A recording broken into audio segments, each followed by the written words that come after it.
certo? Aqui em Fortaleza eu atuo como físico médico e supervisor de proteção radiológica nos hospitais da Universidade Federal do Ceará, Walter Cantídia Maternidade Escola Assis Chateaubriand, também com a nossa empresa Omega Rad, Física Médica e Radioproteção. Atuamos no Instituto do Câncer do Ceará, Sonimagem e outras clínicas e hospitais aqui do estado, certo? Todos conseguem ver o mouse passando aqui na tela ou não? Sim, professor. Mouse, né? Então tá bom. A gente pode começar aí. Qualquer pergunta no chat pode chamar. Então, para a gente poder falar, né, de testes rotineiros de controle de qualidade em radiodiagnóstico, é um assunto interessante para a parte dos tecnólogos, principalmente, técnicos, né? Pois são testes que muitas vezes são demandados que os técnicos e tecnólogos realizem, pois nos hospitais não tem o físico médico a todo momento ali, e o pessoal não tem esse conhecimento desses testes, no caso, mais rotineiros para radiodiagnóstico, tá certo? Então, para a gente primeiro falar desses testes, a gente tem que falar de legislação, tá certo? Todo mundo sabe que a nossa legislação vigente para a radiologia, RDC 611, ela foi publicada no dia 9 de março de 2022.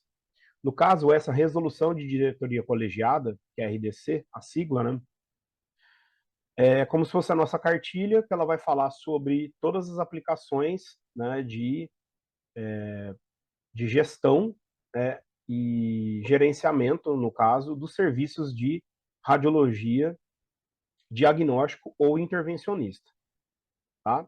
A RDC 611, ela veio, né, por necessidade da gente revogar a portaria 453, que era de 1998, que no caso era uma portaria do Ministério da Saúde ainda na época, que falava sobre as diretrizes básicas de proteção radiológica nos serviços de radiologia médica e odontológica. Então, surgiu essa necessidade porque a tecnologia mudou muito de lá para cá, temos aí 20 anos, né? Mais de 20 anos, no caso, desde quando foi aprovada a primeira RDC, substituindo e revogando a portaria 453, que foi a RDC 330. Que a lei de criação da Anvisa, ela é de 1999, então essa portaria 453 não era da Anvisa, era do Ministério da Saúde, como mostra aqui, né? Sistema de Vigilância em Saúde do Ministério da Saúde. No caso, a Anvisa ela lança sua primeira resolução para o radiodiagnóstico só em 2006, que é o famoso livrinho rosa, que ele falava como você fazer os testes de controle de qualidade nos equipamentos, tá certo? E aí, em 2019, 21 anos depois, a gente tem a publicação da RDC 330, que revogou tanto essa resolução aqui de 2006 da Anvisa, como a portaria 453. Então, já é uma resolução da Anvisa, tá? A 330. Junto da 330, vieram também as instruções normativas de 52 a 59.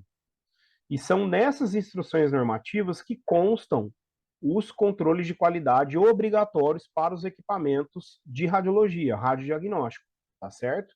A RTZ 330, a RDC 330, ela é o escopo de gerenciamento, né, do que o serviço tem obrigação de fazer, e as instruções normativas, ela fala dos controles de qualidade.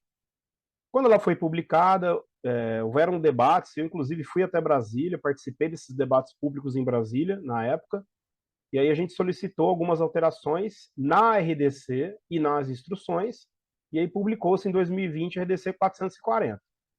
Para a gente não ficar com duas RDCs, né, uma complementando a outra, teve a republicação das instruções normativas em 2021. Então, o que está valendo agora para controle de qualidade e gerenciamento dos equipamentos são as instruções normativas de 90 a 97, de maio de 2001, e em 2022, a RDC 611. Tudo que está antes aqui foi revogado, tá? Exceto a lei de criação da Anvisa.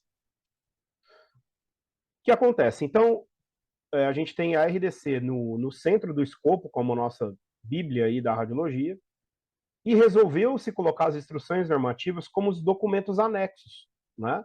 Porque tecnologia sempre está mudando, sempre vem algo novo. Então, para a gente não ter que ficar mudando a RDC, a ideia do João, né, João Henrique, que é o físico lá da Anvisa, que escreveu a RDC todinha, tá? foi o quê? Não, vamos criar as instruções normativas para que a gente, se alterar alguma tecnologia de um equipamento, a gente altera só a instrução normativa. Não precisa alterar a RDC inteira. Então, colocou-se a instrução normativa número 90 para radiodiagnóstico médico, radiologia médica, equipamentos de raio-x, tá? 91 para os equipamentos de hemodinâmica, os angiógrafos, arcos cirúrgicos, telecomandados, tá? Litotripsia, que são equipamentos que emitem fluoroscopia, radiologia intervencionista. A 92, especificamente para mamografia. 93, tomografia computadorizada. A 94, para equipamentos de radiologia odontológica extraoral, que são o quê? Raio-x panorâmicos e tomografias Cone-Beam. Raio-x odontológico intraoral, a instrução normativa número 95, que é o raio-x periapical. E aí veio as novidades, que não tinha no Brasil ainda uma lei que regulamentasse controle de qualidade para equipamentos de radiação não ionizante, que é o caso do ultrassom e da ressonância magnética. Então, o que a gente vai comentar hoje são alguns testes rotineiros dessas instruções normativas aí que eu estou apresentando.